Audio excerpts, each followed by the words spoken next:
church.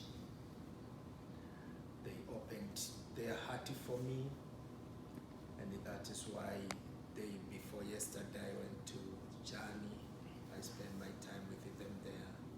Good people, it's spent grief. And this is because of your teaching, man. This is what fruits. Because it's not easy to me, people to invite. If you don't love me, if you don't accept me in your heart, how can John take me to her home? So thank you. You are a good fatherhood. Many greetings from to my wife Leah. She know that I'm in Johnny house. I sent her some photos. She asked me many questions. Oh boy. You're not in trouble, are you? Does she want to know who all the people were? She trusts her. But how do you feel in there? How is his husband? A husband is good for you? I said, yes, he's a good man. No problem. You encourage me a lot, I tell you. You invite me to go to the End Womack conference. It's my first time to go in a huge conference like that. And I was so blessed for the teachings, especially the teaching of grace, faith, whatever. It's a new teachings to me, not only to me, even to my people back home. So when you come there, you bring seed to my people. So you plant, and now we start to see the fruits. Yeah, beginnings in my church to my area. Yeah. Begins to our area to our whole country. So you are doing a good job when you come there. So waiting to see this guy here and his wife, my brother.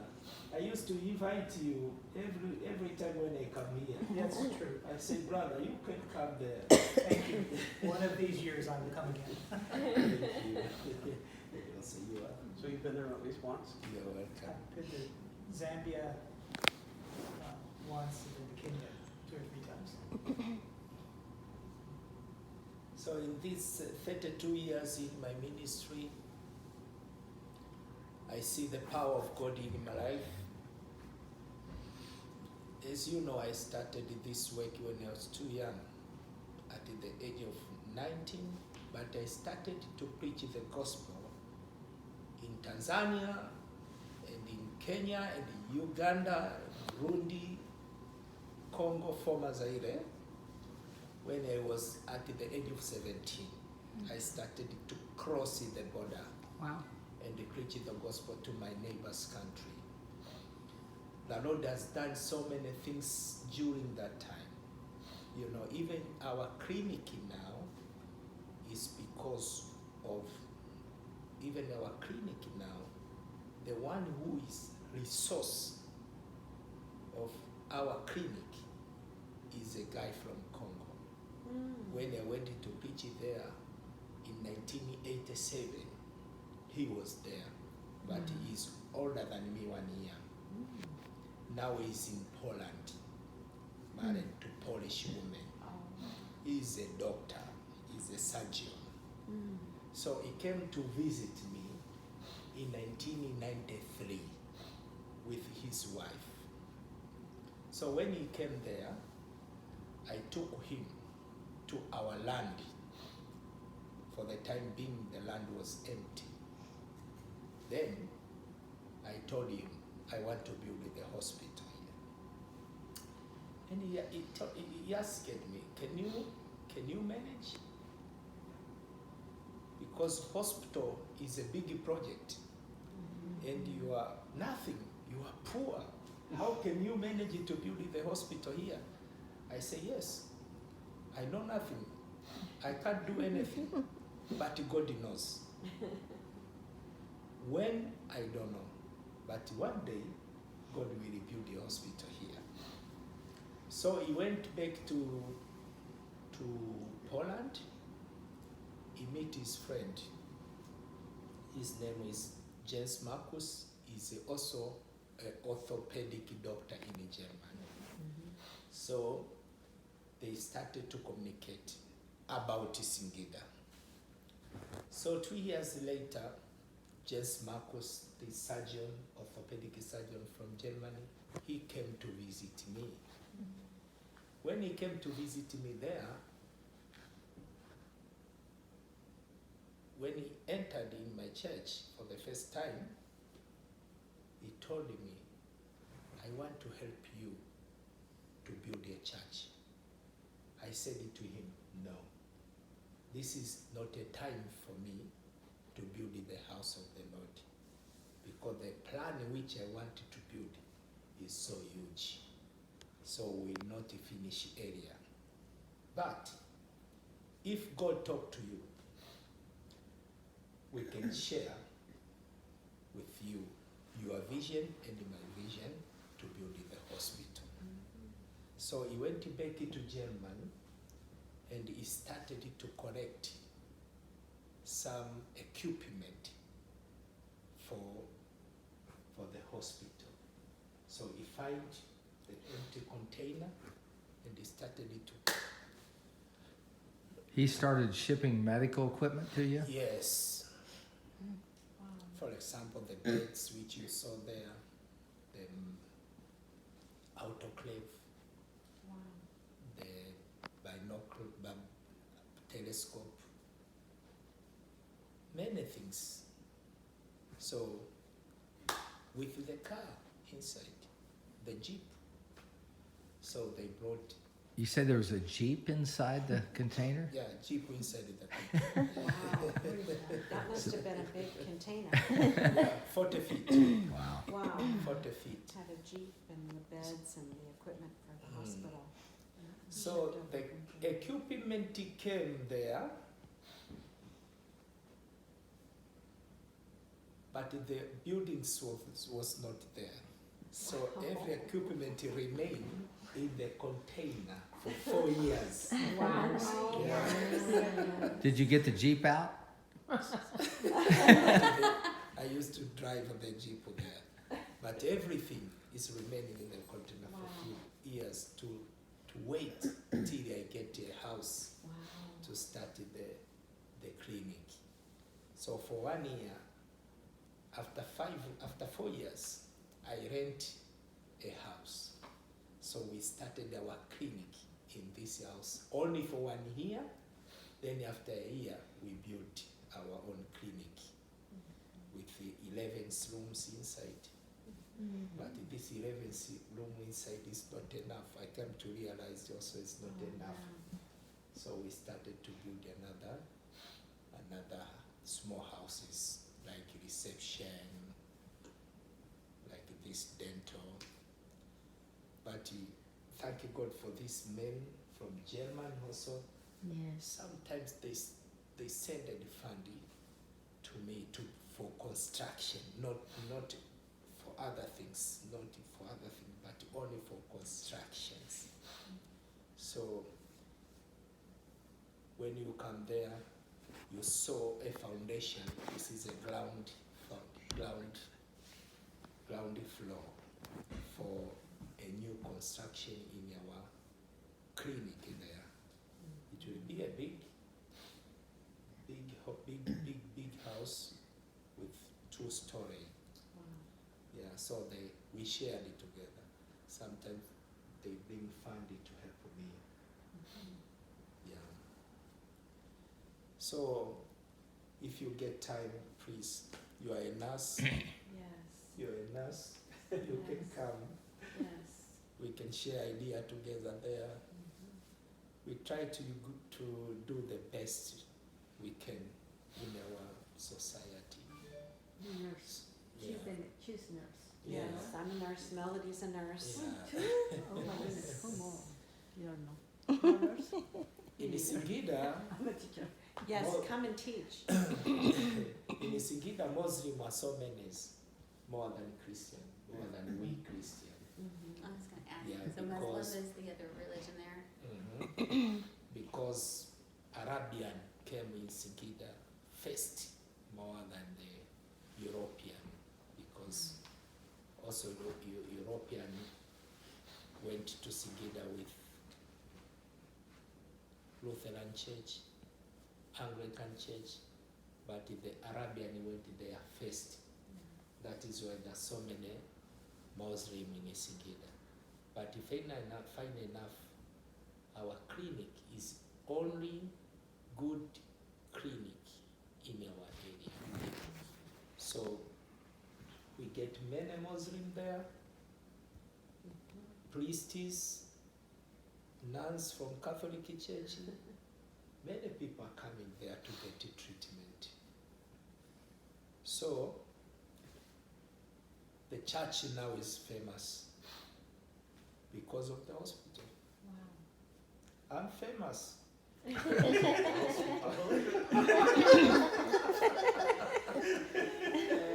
very famous. I'm very famous, brother.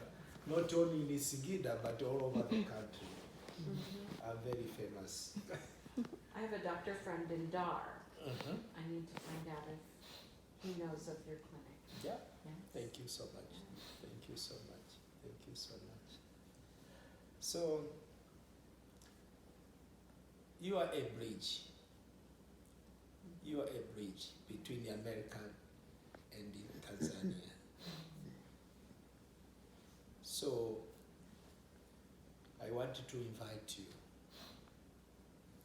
to do whatever you can to make sure you help Tanzanian people. If it's not in a spiritual way, in the other way. I know nothing, but you know everything because this is your country. So if you will come there, sometimes you will see what to do. You will come to see and what you will do. It's not easy sometimes to tell you, but when you come physically, Then you see it. like Dennis and his wife, when Jan, when they come there physically. Now they see. For these people, we can bring the gospel. If you come, you will see what you can come to do there. So it's up to you, but I welcome you all. If you have any question, When Hans and I went there, you know, you never know what you're going to get into until you actually get there. And he's one of the leaders of a group called EAGT, which stands for, Evangelistic Assemblies of God. right, which there's how many pastors represented in there? Yeah, about 600 pastors. And so when he invited us, he says, you come, I will have 500 pastors I want you to teach grace to. And I said, yeah, right. I'll believe it when I see it. And he set it up and brought all these pastors to learn grace for 3 days. He fed them all. He put them up for 3 days and did what he said he was going to do. After that, I was a believer. That's a lot of pastors. Yeah. Yes, that is like pastors. Yeah. 600. And I'll say this, the interpreters were first a little bit leery of us. They thought this message we were going to be teaching them was some greasy grace gospel that make everybody want to go sin. And weren't they kind of checking us out? But after about a day, these guys were starting to get it, man. And by the end of it, they wanted to know all about it. So it was just, went really well. Well, how did you come to know the Lord before 17? When did that happen or what happened? I grew up in a Catholic church. My father was a Catholic, even my mom. But my mom, she went into Pentecostal church area in our family. Then my 3 sisters follow her. God God, she was sick, one part of her body, but God healed her. So it was a very big miracle in our family. Come on. Because my mom used to complain every day about their physical pain. So when she went there, they prayed for her, then God healed her. So I started to think, how can I do? Because also I want to be a born again Christian. So when one day I went home, one of my brother, he was in the army, but he came home on leave. So I went to visit him because I was already left home because of my family. When they get saved, I didn't want to stay with them. So I went to my aunt. So when I said, oh, let me go to visit and greet them, I met my brother there. So he was saved. So he started to preach me. Then I told him, okay, let me go, but tomorrow I will come. You will pray for me. And I assure you, I'm going to born again. So I went to my auntie. Day after, I came back, and he prayed for me when I was 17 years old. So I joined in the Pentecostal church, Catholic. Huh. So you prayed with your brother, right? And now he's a pastor. Praise God. Now he's a pastor. He was in army, but he quit and now he's a pastor. Does he work with your ministry? Or Yeah, the kind same of- ministry. Mhm. Yeah, he's in the ministry, pastor, same denomination, but far away from me. Oh, okay. Yeah, far away from me. He's around the 500 kilometers. Oh, He's there. interesting. So why did you want to build a hospital? About the medical field, or is there a lot of sick people? It was my vision. It was my vision a long time ago. You know, my mom, she was a nurse also in the big hospital. So when I left home, 540 kilometers from home to a place where I am now, the medical services in my town was not good.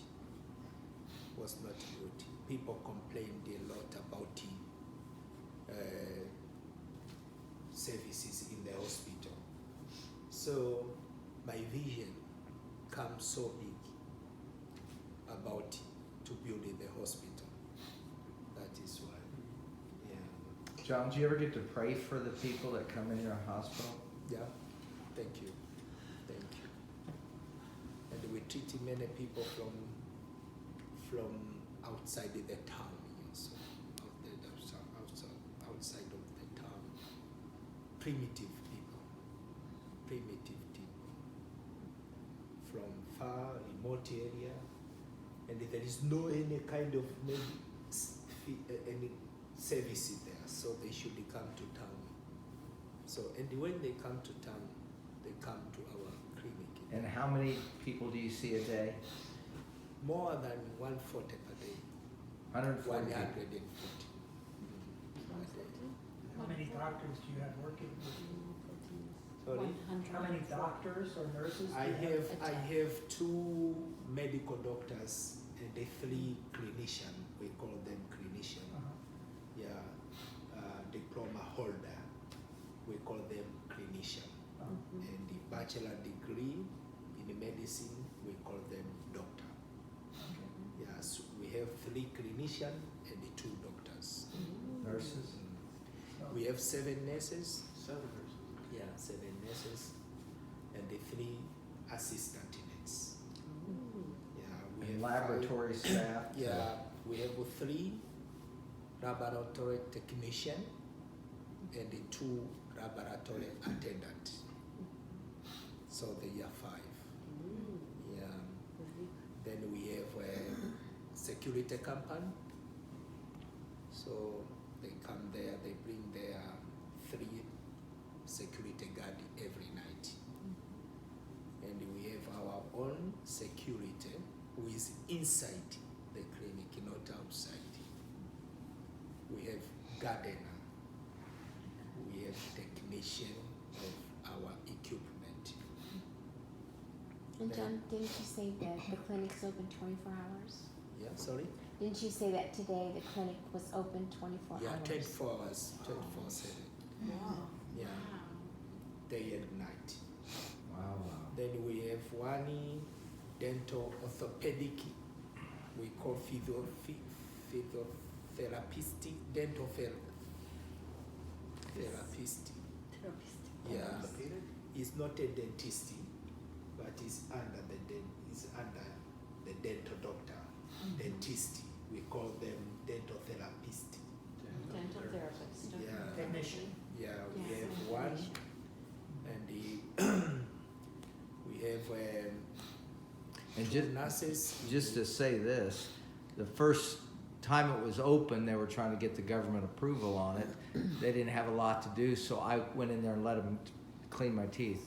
Really? Remember? Gave them a body to work on, while they were waiting. Dental technicians cleaned his teeth, Dennis's teeth when May I he ask was a there. question about your church? Mhm. Are many of the people in your church illiterate or semi-literate? Do they have difficulty reading the Bible? Yeah, difficult, according to their education. Yeah, according to their education. What Language language school. do you preach and read the Bible in your church? Sorry, What language? we use Swahili. Swahili. Yeah, we preach in the Swahili language. Is there a good modern translation that's easy to read? Yeah, Oh, great. yeah. And if you didn't hear Sunday, we're helping him start this Bible school down there. Bill has already been there. We've already got the first bit of material from Andrew Womack's school, Discipleship Evangelism. It has 48 lessons and it's in Swahili. So we got that to him, just got to print out the pages, and so we're getting ready to start the school. That's one reason why I'm going down there, to encourage the people to get involved. That's so good. What is the education level of the people in In my church, in your city? in my city, Mm-hmm. most of them is standard 7. Okay. I mean, in primary Yes. school, standard 7 is So more. great. Is 7. more. Yeah. And the Form 4, I mean, when you finish standard 7, you go to the secondary for 4 years. More, but not more than standard 7. Most have Yeah, standard 7. yeah, Okay. yeah. And after 4 years in secondary school, they used to go to high school for 2 years. Not so many. Yeah. Then you go to a college or to university. Yeah. Yeah. But the primary schools are so many. Yes. John, at the table we were talking about, Melly was bringing up some of the home group she's in, or the people you're talking with, are kind of against the prosperity gospel.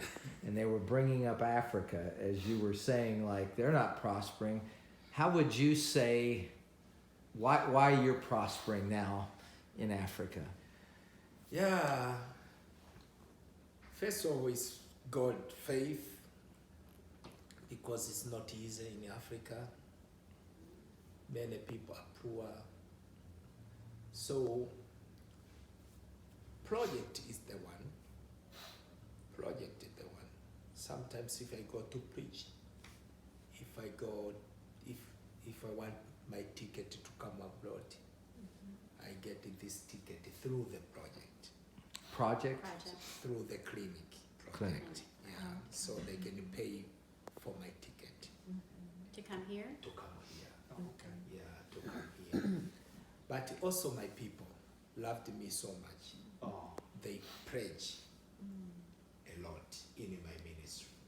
Yeah, they pledge a lot in my ministry. So in our country, we don't push, in my church, I don't push them to give. I don't push them to give, but they give because they knew what they will get back from God. Yeah, God will prosper them. So sometimes even in my new house, they play a lot to help me to build the house. Yeah, that is why.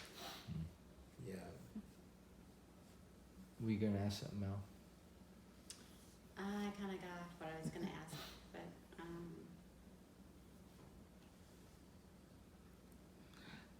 I have one. I thought I remember you telling me that you had a dream. God gave you a dream one night and spoke to you. Do you know what I'm talking about? What can you tell about that? What he showed you in the dream? Yeah, God showed me so many things. Everything which I'm doing now, first of all, is a vision, is a dream. Out of that, nothing. So sometimes till now, know many things which I've seen already. Because when God talked to me and he showed me vision or dream, it's a part. I've seen a part, but not all. So I'm continuing to believe God.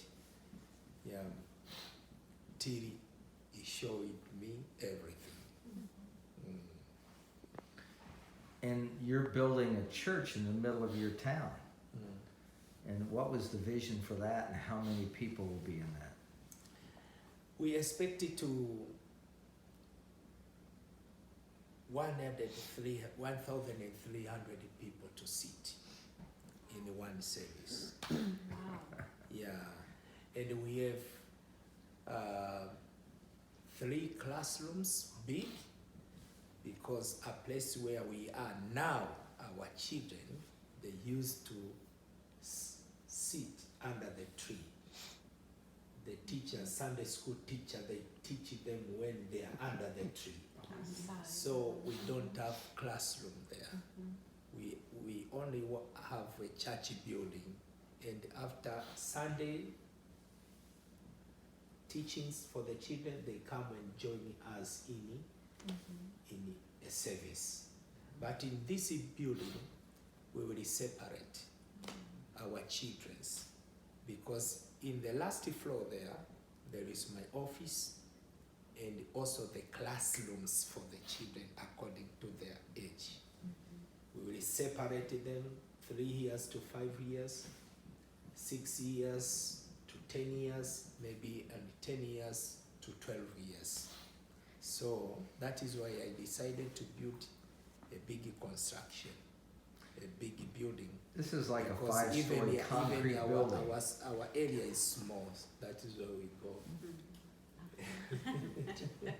John, Sunday you didn't get to finish telling the story of the property was donated to you and how it was haunted. Tell about That was that. his house, though. That was Why the did they house. think it was ours? Well, he'll tell you. Yeah, This in is the first 19 house you went to. Yeah. In 1993, I had an open air meeting. It was my first time to preach gospel outside. Tell them how skinny you were, John. You said you were like your little finger. Yes. I was very small. So a certain guy used to come and listen to me in this meeting. And he used to come and he stood under the tree, under the shadow tree there. This guy, he was a very big man. So he came 4 days when I was preaching there. And we finished our crusade Sunday, Monday morning, he sent to me a certain guy called Peter to come and ask me to go to him. And he took me from his home to a place where we build our church now. Mm-hmm. Was there a house, but this house was very bad, very detailed, was closed. And the people doesn't want to rent this house because of many magic things. Haunted. Mhm. That's how they thought. Yeah, so they don't want to rent it there.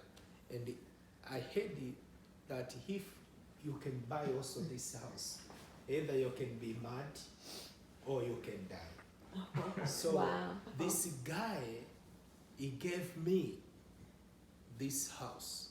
He gave it to you. He gave it to me, the house. And we decided to have a church there. Yeah. Scared the demons out. Yeah, yes. They saw snakes sometimes there, people around the neighbors. They used to see a snake there, and when they wanted to kill that snake, it's disappear. It's disappear. So people are afraid to have this house there. So when I went in there with this guy, we opened the doors, the liar door, not the front door. So I went inside. I said, "Oh God, now, because you sent me here, this will become your house. This will become a church." So we worship God in this house for 4 years. Then I built also my house behind. So I shifted it from a place where I was staying before and they come near, very close to the church building. So I stayed there also for 4 years. Then when I get a new house, we destroy even the church. And we went to a clinic there. We built a temporary building. And now the church is there. And we build a new construction in this area where our first church was. Yeah. When we finish, we will come back from the clinic's compound. No more snake. No snake. I didn't see the snake. No. What? Yeah. There was snakes? They thought there was. That would always disappear. They think it was a spiritual thing because Yeah. they'd see it and it would disappear. Oh. And they thought it was a black mamba. Yeah.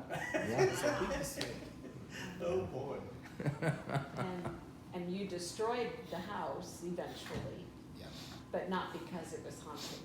Not because. So when you first started, you were just preaching or teaching outside under a tree?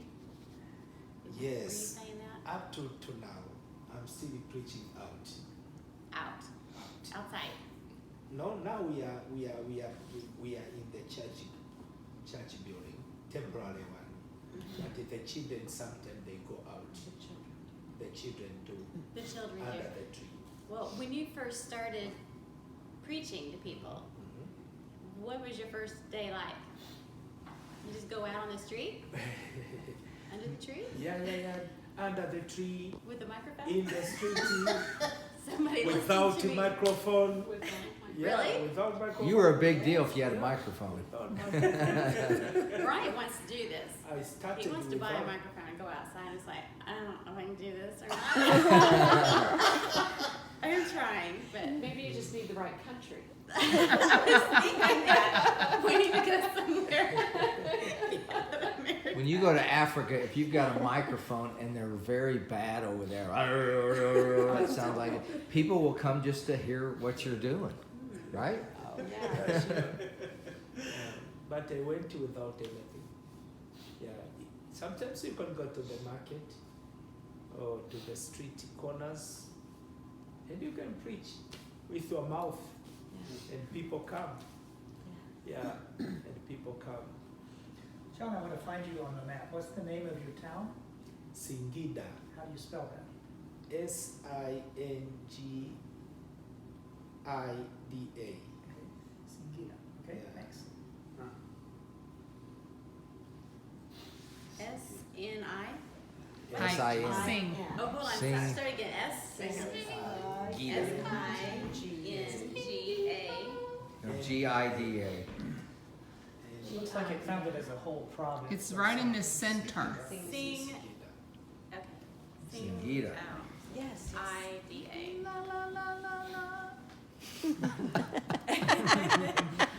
So you remember. Singida, you go to Dodoma. Dodoma is our capital seat. So, What's the nearest major airport? Well, that's just it. There's Dar no. es Salaam or Kilimanjaro International Airport. Dodoma. See, I have to fly into Dar es Salaam. That's a big city. Yes. In But- Africa? Right. Yes. In his town, or in his country. But then I took a small flight over to Dodoma, which With is the one little capital. stop in the game park.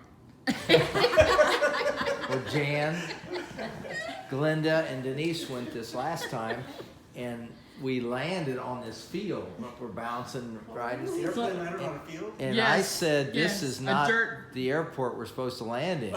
And they opened the doors and let 3 Asian Photographers. people get out, and then we landed into a game park. They were there to film the game, so they stopped there before we got to Dodoma. And we turned around and just took off again. So the point was, I flew in the first time to Mount Kilimanjaro, and it's a 7.5-hour drive.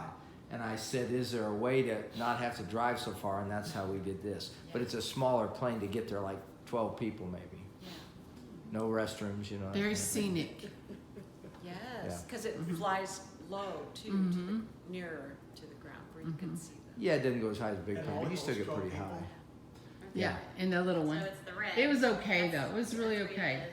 It Until was I- awesome. I'm just trying to Yeah. get It an was idea so of fun where you there. are Yeah. compared to us. I loved it. Okay. It was an adventure. Yes. Wasn't it, Jane? Glenda was a little Especially freaked out. when you took us to that hotel that night. We first hotel we were into was middle of the night, trying to get in there. They X'd it and said, we're not I said, staying we're here." not going in there. Yeah, no. We didn't even, the girls didn't even get out of the car. We made Dennis go up and look. I'm used to going there, and you know, you got a shower, you're okay, and No. they didn't go for it. It wasn't the Holiday Inn. But we went somewhere better that was great. It was Okay. beautiful. And then we had a wonderful place to stay in Singida. Yeah. John did, yes. It was awesome. Well, very interesting. I love that whole area, just beautiful. And when we flew in with Nate, and Rich Powers was with Yeah. us too. And yeah, they only had 1 flight a day, if you were lucky. And the one day we had a ticket for, they ended up not Canceling it. deciding that this was not the day. How many more days did you have to wait to get a So flight? they make a just- decision whether they're gonna fly that day or not? I guess, yeah. And they What was the name of decided that not city? to. Excuse me. I don't remember. Dodoma? Maybe that's it. Dodoma Bear, they flew up. In Baya. In band. Mbeya, yes, Yes. yes. So they flip a coin to decide whether they're going to fly in or Yeah. out. We Sorry to hung out cut at out. the We've got a airport. small child we have to get in bed. No, that's fine. Nice But to this was see a lot of you. fun. Yes. John, it Jay, was thank wonderful you. to see you.